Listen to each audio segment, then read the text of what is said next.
That's what we call the Middle East. It's going to be 4% of the exam. All right, let's start with Petra, Jordan. We have one, and a treasury, and another one. All right, what's Petra? It was the capital of this kingdom until the Romans created Arabia in around 100. Uh, Trade routes were intersected there. They thought it might be a necropolis for the dead, but it's also a very well-developed city.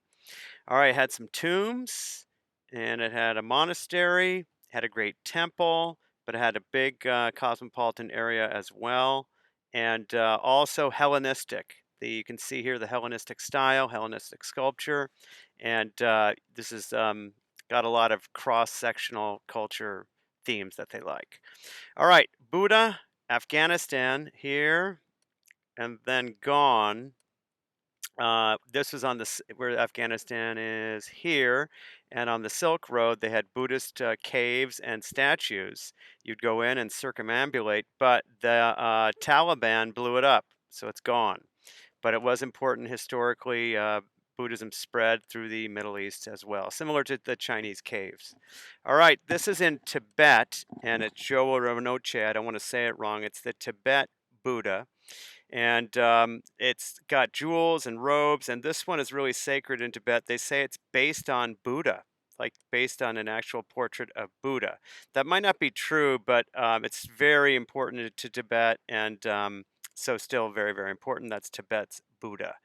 All right, now let's go to the Kaaba, and we have one, two, and three. Okay, remember the Kaaba is in Mecca. That's the pilgrimage, and it's a cube, and it's located in Mecca. And you circumambulate, and there's a black stone embedded in there.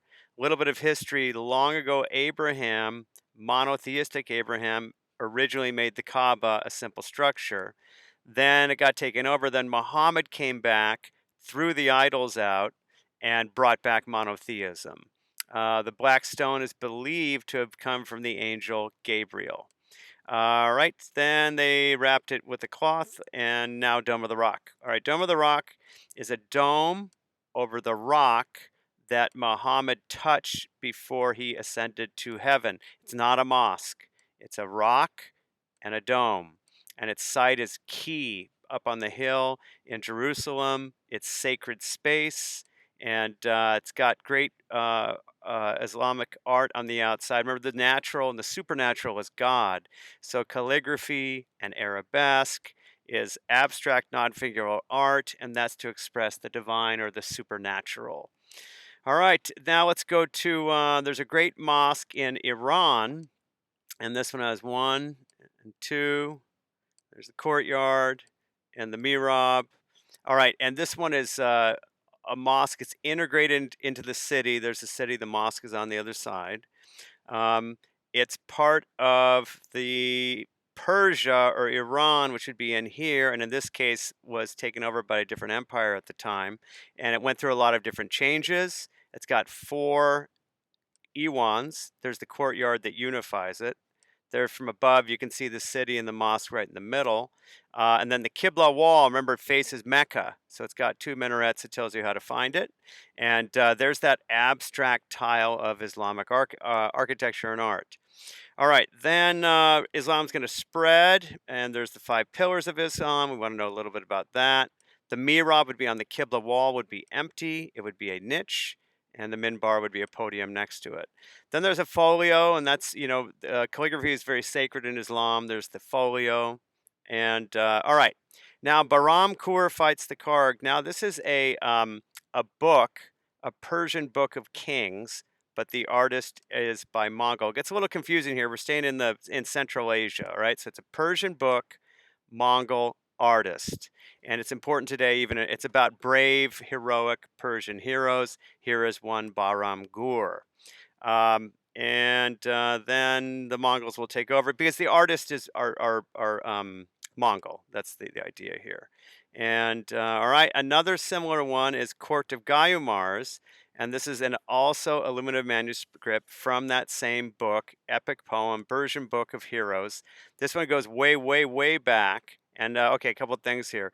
Safavid Empire, that's going to be Persia. All right, Safavid will be Persia, and that's where we are with this one. They also built mosques that we just saw a minute ago. But here's our painting here. It's a miniature painting from an illuminated manuscript.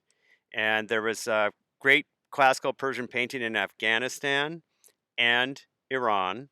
And it shows the landscape. There's the king, multiple points of view, and it's got some Chinese landscape style as well. This is a Persian carpet, and this is okay. This is Jahangir preferring a Sufi. I can't say that too well. Here it is. All right, what's going on here? Here we have this painting here. You have an emperor and a Sufi is an Islamic mystic, and they talked about a prince was going to come someday. This is the prince. And the prince's nickname is Caesar of the World. Jahangir, Caesar of the World. So we have a miniature painting here celebrating the prince with his halo. He's the biggest, hierarchical scale. And it's a miniature from a folio that would have been a book with calligraphy. They call it an allegorical portrait because here he's with the King of England and different people. It's not literally true. This is kind of flattering the emperor. He's above the King of England. It's an allegorical portrait. All right, Taj Mahal, the greatest tomb ever, and it's a tomb for the emperor's wife, and it's got Islamic style design. It's a domed mausolea, huge gardens in India. White marble was usually for the inside. They used it for the outside. Red sandstone is what they normally used on the outside. There's the emperor. There's the wife's tomb on the inside because it is a tomb, and it's got minarets and domes. But Mughal buildings use red, but in this case, the white was being used. And then Islamic verses, floral imagery, again, that connection of Islam with paradise or heaven. And then Islamic decoration on the outside, non-figural abstract. And then again, heaven, the gardens, the waterways, the fountains. Okay, that is West Asia.